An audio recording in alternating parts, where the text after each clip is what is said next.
سلام، مرحبا بكم البنات، ان شاء الله تكونوا كامل لاباس. اليوم كيما شفتوا حنديروا العجينه المورقه، بما انه كامل نحبوا نخدموها علافونس باش نخبوها رمضان. حبيت نشاركها معكم. طريقتها بزاف سهله، ان شاء الله مور الفيديو هذا كامل تولوا تخدموها في الدار، ما تزيدوش كامل تحوسوا على تاع برا. نبداو على بركة الله. بما انه راح ندير بها لي شوصون، راح نخدم حشو بالتفاح، ممكن ثاني نعوضو بلاك خاموسلين. راح نحتاج فيه كيلو تفاح قشرته وقطعته اون بتي دي، ودرتو في الماء مع القارص برك باش ما يكحلش. ونحتاج ثاني زوج مغارف كبار زبدة وجو تاع نص حبة قارص، نديرهم كامل يطيبوا مع بعضهم حتى يتكرمل التفاح. بديت بالحشو باسكو لازم يكون بارد ابخي.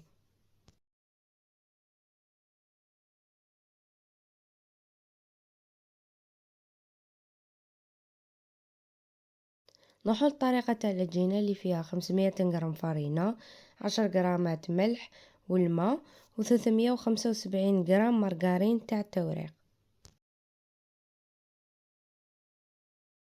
نحكم هذيك المارغرين ونخبطها شويه بالحلال حتى تولي لي بلا، ونسي نخلي الشكل تاعها مربع باش تساعدني.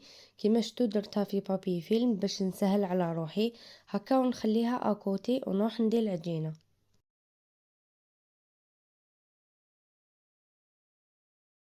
ندير الفرينة والملح نخلطهم ونلم بالماء، وهنا نقدر نستعمل يديا بلا بيترا نورمال، سورتو كي تكون عندي كونتيتي صغيره. كي نلم العجينه لازم نخلي لا تيكستور تاعها وتاع المارغرين كيف كيف، ماشي فريمون يابسه وماشي طريه حتى تسيخ وما نقدرش نتحكم فيها.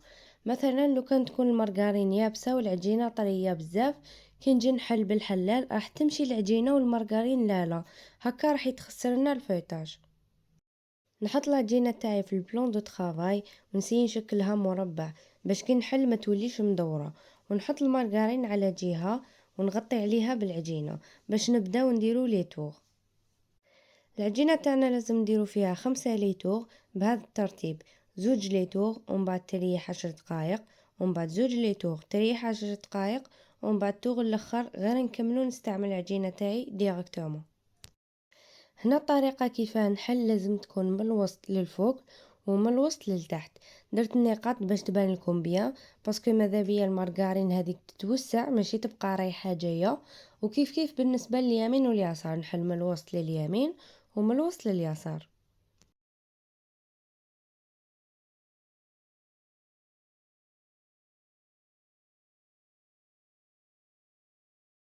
مور ما نحل العجينة راح نقسمها على 3 قطع متساويين، ماشي نقسم يعني نمور برك بالموس، ونطبق من اليمين للوسط ومن اليسار للوسط. وهنا نحسب التوغ الواحد، يعني مور ما نطبق نحسب توغ. نعاود 5 خطرات بهذه الطريقة. نبدأ نخدم التور الثاني، بيان سور العجينة تكون بالطول ندورها ونبدأ نحل. كي نكمل تور ثاني ونحطها تريح. اذا كنا في الشتاء نغطوها وتريح برا الفريجيدار، واذا كنا في الصيف نغطوها ونحطوها تريح في الفريجيدار باش ما تذوبلناش المرغرين. نكملو تخوازيام والكاتريام تور ونحطوها تريح، ونزيدو نكملو التور الخامس اللي هو الاخير. هنا نحل العجينة ونخدم بيها، واذا كنت حابة نخبيها ندير لها 3 لتور ونخبيها في الفريغو ولا في الفريجيدار الا كنت راح نستعملها مثلا على 3 ايام. بعد ما نخرجها نكملها زوج ليتور اللي بقاو كي شغل باش نعاود نحييها. كيما شفتوا العجينه ما لازمش نحلها بزاف رقيقه باسكو من بعد ما تطلع ليش. جبت هذه لاباز تاع مول باش برك نقيس عليها. ندير زوج دوائر باش نخدم اون تارت فيتي.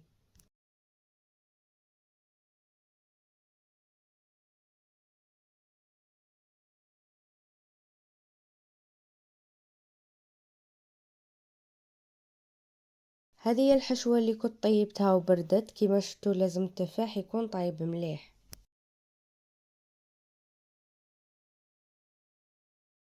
نجيب مول ونحط فيه بابي كويسون ولا فرينه ونحط لاباس تاع لا طارت، ومن بعد بالبانسون ندير لها الماء غير من الطرف هكا باش كي نكوفريها تلصق بيان.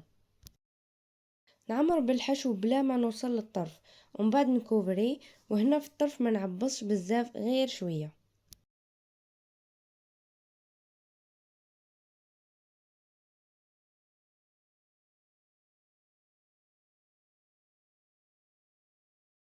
ندير هكا ديكوراسيون باش من بعد كي طيب وتطلع يبانو شابين.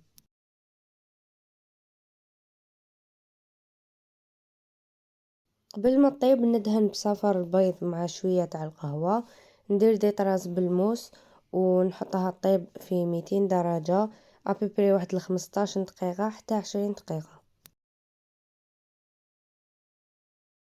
نروحو ضكا لي شوصو، قطعت شكل كاري وعمرت الداخل بالحشو ونغلق بيان سور بلا ما ننساو نديرو الماء.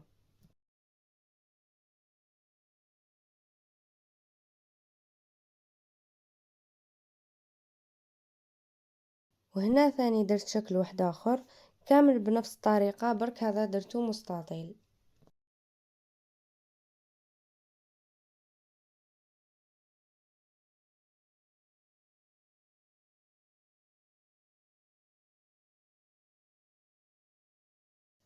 هنا مرمى طابت، شوفوا كيفاش طلعت، الله يبارك، ولا كولور تاعها بزاف تهبل. لاباط فيتي باش نعرفوا بلي نجحت لازم يبان لنا هذاك التوريق ويكونوا ناشفين، يعني ما تكونش زعما معجنه والزبده ذايبه.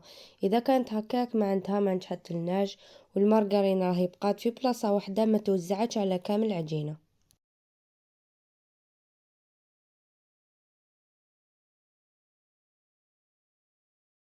واسمعوا معايا برك الصوت تاع القرمشه كيفاش روعه بزاف.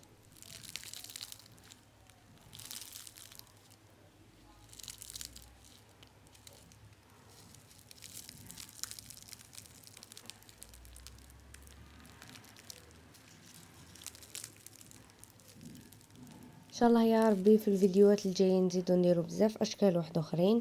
اليوم درنا حاجه سامبل باش برك ما نطولوش الفيديو. جيسبر الفيديو تاع اليوم يكون عجبكم، الطريقه كانت مفهومه. اذا كان عندكم اي سؤال خلولي في التعليقات راح نجاوبكم ان شاء الله كامل، ونتلاقاو ان شاء الله في فيديو جديد. سلام.